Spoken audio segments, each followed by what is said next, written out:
Zit-Picking is in the Diagnostic Statistical Manual of Mental Disorders.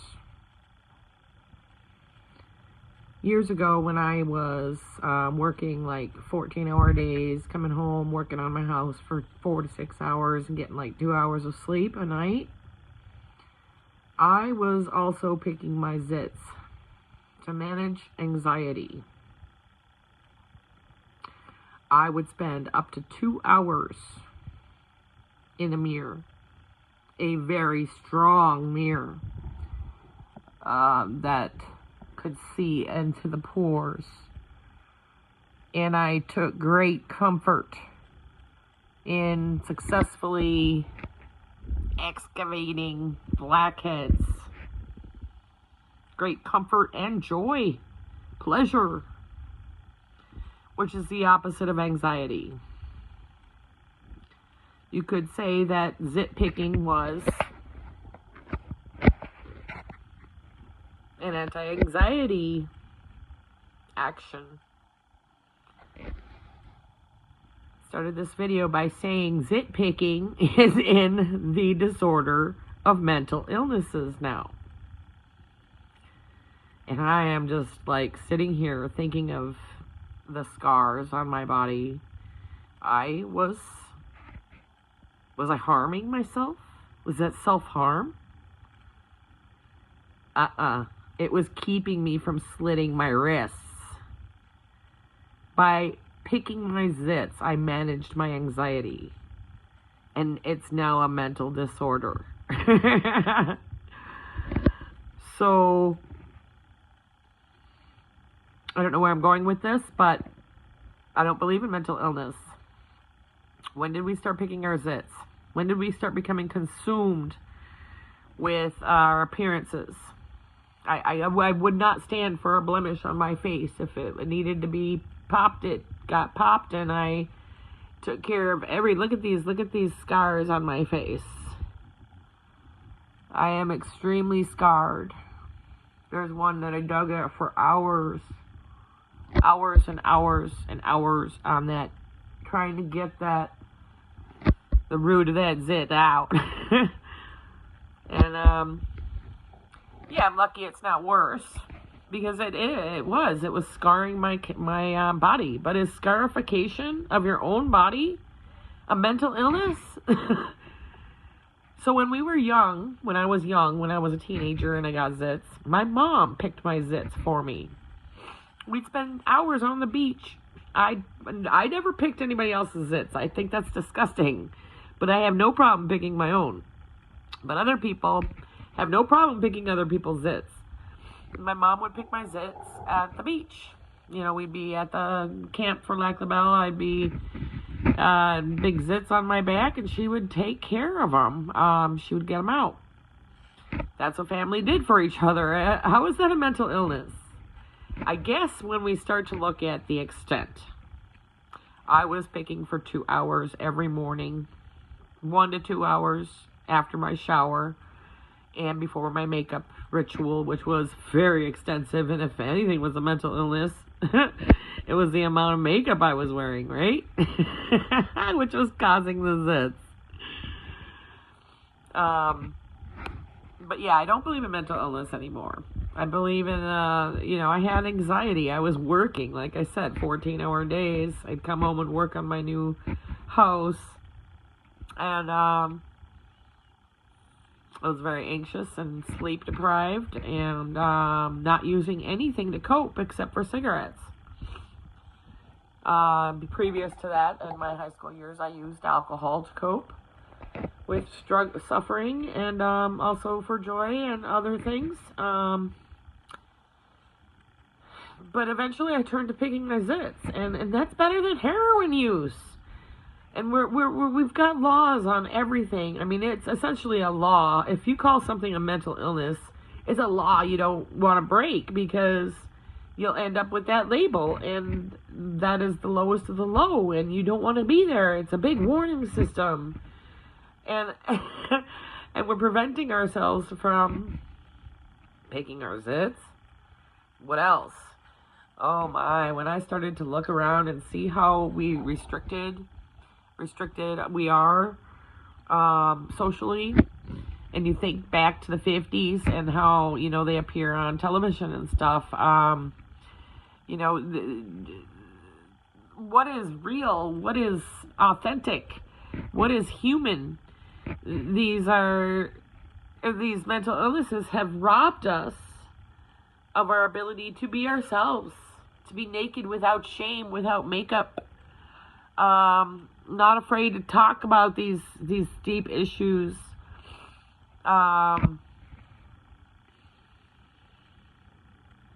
Yeah, we're force drugging people because of things like this person's picking their zits. That was never on my records. I've never told anybody about that. This is the first time I'm publicly speaking about this. I've never told a psychiatrist that I managed. Maybe I did. I probably did. I'm very honest, or I was very honest. And that's another thing. We're lying our asses off, telling people we're not the way we are. To protect ourselves from being called mentally ill. If you pick you can't tell anybody you pick your zits nowadays. If you do, they'll call it a disorder. If you do it, if it interferes, this is where I was going earlier. If it interferes with your life, like it was drastically cutting into my time schedule, with all my responsibilities. I didn't have time to be picking my zits for 2 hours a day. But I ended up doing that because I was trying. I believe now, looking back, I was trying to do too much. I was overwhelmed. And subconsciously, I think I've turned towards the anti-anxiety action, like the picking of the zits, in order to try to pull myself away from, going to drink again or something, doing something worse. So anyway, coping mechanisms are abound. They're everywhere. And people probably don't realize that Zit-Picking is a coping mechanism. At least it was for me. And Van Gogh House, we're going to be working with symptoms. We're going to look at the DSM and we're going to see all these symptoms. But we're going to get to the root cause of these symptoms. Why was I picking my zits? I wasn't getting enough sleep. Number one. Number two, I was working my ass off. Number three, I was watching people lose their jobs left and right around me at Gannett, at LSJ. I was on the chopping block every quarter for 12 years. I was running a team. I was working second shift. I had no other escape mechanisms. I was just using overwork to it's just life, people. It's just life. And we got to stop drugging it away. Stop poisoning the water. Stop believing that we're sick with our thoughts. Thoughts can't be sick. Emotions can't be sick. Thoughts, feelings, and behavior. That is what mental illness is a disorder of thoughts, feeling, and behavior. Behavior, there's the key word. It's behavior people don't like. They don't want to see you picking your zits in public. Can you imagine if I sat out there on my porch for 2 hours in the morning every day picking my zits? What would people think of me? Well, obviously they'd think I was mentally ill. Because it's in the disorder book. Oh, this conversation. I don't know. I just had to put it out here. It's bothered me for many years because I felt like I picked my zits in many ways because I was searching for nodules, anything out of the ordinary on my body. I always checked my entire body, my back, my legs. I always was in touch with every single pore of my whole body. And now I don't care, you know, I'm over that. I have found other ways to manage my anxiety that are more productive than scarification. And I just, you know, I don't think it's a bad thing. I really don't think it's a bad thing. And it may be an alternate to heroin use to get somebody interested in that coping mechanism instead of slitting themselves or cutting themselves to feel something. You know, I don't know where I'm going, but Van Gogh House ideas are always flooding through me. And this zit-picking thing really hit me back in the day. It really, really made me ashamed. I was ashamed of it. You know, I'd get blood on my shirt and there'd be a blood spot on my bed and somebody sees it. Well, what's a blood spot doing up there? Well, I picked so hard that I bled. I have already destroyed hundreds of shirts. I never threw them away though. I always kept them. I don't waste things. And but yeah, it was a shameful feeling that I had to hide it. Especially when I found out that it was a mental disorder. You know, excessive skin picking. They don't specifically say zit picking in the DSM. But, yeah, it was a shameful thing. And I'm still ashamed of it, but in high school, oh, I was terribly, terribly ashamed of my zits. And I tried to get on Accutane at one point, and I'm lucky I didn't. My cousin ended up going on it, and it dried him out completely, and he got all kinds of problems because of that pharmaceutical fix for the zits. Yeah, I've let a lot of those behaviors go. I don't have the anxiety I had back then. I was actually blessed to be able to recover. And I've been recovering for 11 years. But I'd like to succeed and make Van Gogh House happen. And help people with problems in living like this. You know, how many people are out there scarring themselves like I was when there's other ways, there's other healthier, not that zit-picking is unhealthy. See, I hate these terms like mental health. No, we don't have no mental nothing. We're human beings. We have one of my friends is getting rid of the word mentis, or using the word mentis and talking about mental. There is no such thing. We made that shit up. We humans are very, very we have ingenuity. We've come up with a lot of crap. And a lot of it is very much causing problems. Forced drugging is a huge problem, and it's because of a problem with lack of understanding language half the time. They've made this pseudoscientific, they made that shit up. The DSM is made up shit. Shite. Shit. It's definitely not Shinola. And we're going to take it and burn it. And, but then everybody's without support. We have to make a new system, folks. So, join me. I need volunteers. If you want to work for Van Gogh House, contact me. You know, it's got to be pro bono at the beginning, but if we do well, you will be paid handsomely, fairly, for the amount of stress that you endure. If you're working for Van Gogh House, picking your zits 2 hours before work every day, then you're definitely not getting paid enough.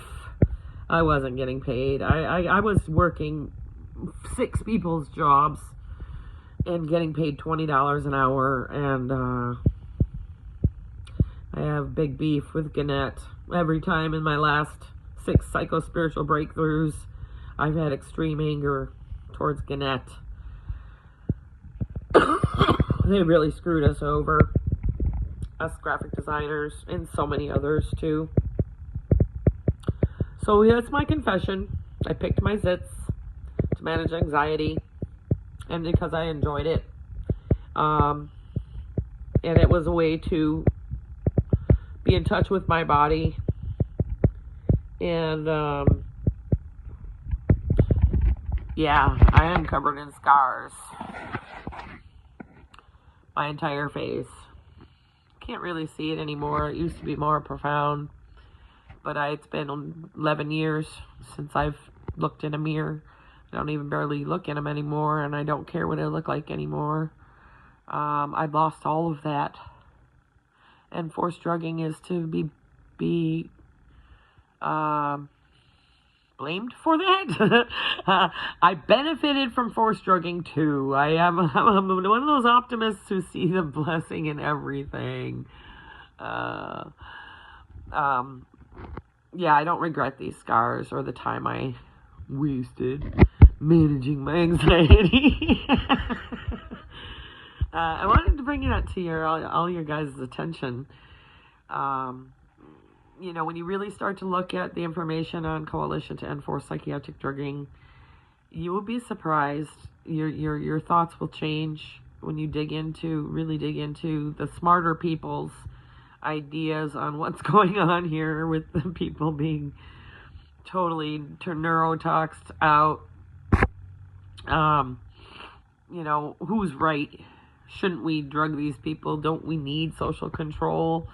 There'll be people running down the streets naked if we don't drug them and keep them in line. Well, I'm here to speak out. I have great ideas. Please support me. I want to recover, and money will help me to recover, period. I just got through fucking hell with my car breaking down again, and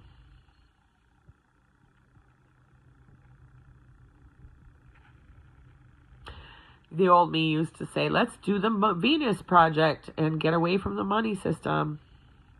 But I'm afraid I am delusional there. It's probably not going to happen when people like Trump are celebrated, and the money is so entrenched. But yeah, basically money caused me 2 hours of zit-picking every morning. I was working my ass off too hard to try to succeed, and I broke through, psychospiritual breakthrough, because of it. And money shouldn't be an issue, but it is. I can't do shit without money. I can't even eat properly without money, without support on top of what I get. And that's the case with everybody in the CSX movement that I know of. We are all living very impoverished lives. We should be getting proper nutrition. We should be getting exercise. We should be getting chiropractic care, acupuncture, something to combat the effects of these poisons that they've forced us to have. That brings me to my favorite topic, reparations. I live for that. I live for the possibility of helping millions of people. I don't know if there's that many of us forced drugged. But, yeah, it would be helping billions. We'd be helping the whole planet if we stopped forced drugging everyone. Can you imagine the guilt, the collective guilt that people have, the taxpayers' money going towards a system of torture?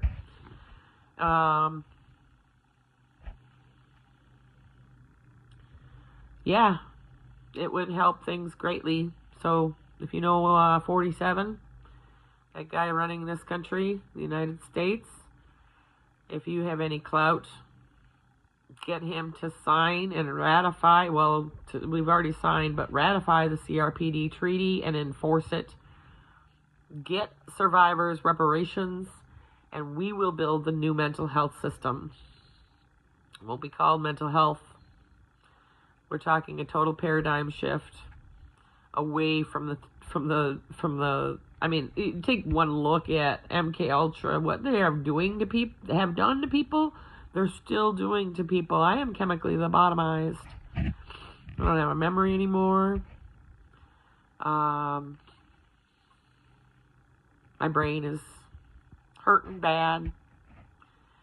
Maybe that's why I'm telling you all about my zit problems and living. Because I have never been able to mention that to the public in any way. And right now I could give shit. I don't give a shit I don't give any shit anymore about what anybody thinks. And that's where a lot of people who are on brain disabling psychotropic neurotoxins, who have a lot of anger and a lot of rage, they don't give a shit, and they have rage on top of it. And that's where school shootings and mass shootings come from, folks. These drugs. If it's not the drugs, it's the threat of being put on the drugs. You have two options. You have one option for help these days. It's to be drugged. Either force drugged or just by your own consent drugged. That's the mental health system. That's what you get. I suggest picking your zits for 2 hours a day instead of that. And in my lived experience, you don't even want to know. But blessings to everyone. Yeah, don't judge. This is not heroin. This is also not picking my zits, but actually I should probably start picking my zits again and put this down because this is killing me now.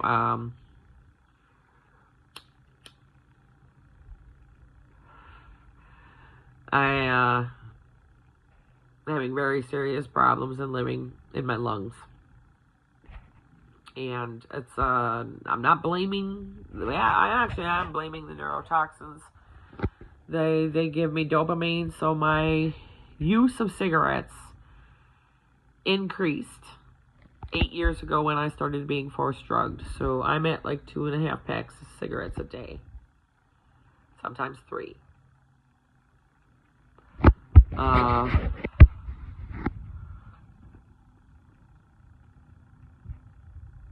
Is that worse than picking zits? They're both mental illnesses. Did you know that nicotine use disorder is in the DSM? It's on my records. So what other kind of disorders might I have? It's been a while, but I have identity disorder. Even though they've destroyed me completely, destroyed my identity, it's me who has an identity disorder. And complex CPTSD, complex post-traumatic stress disorder.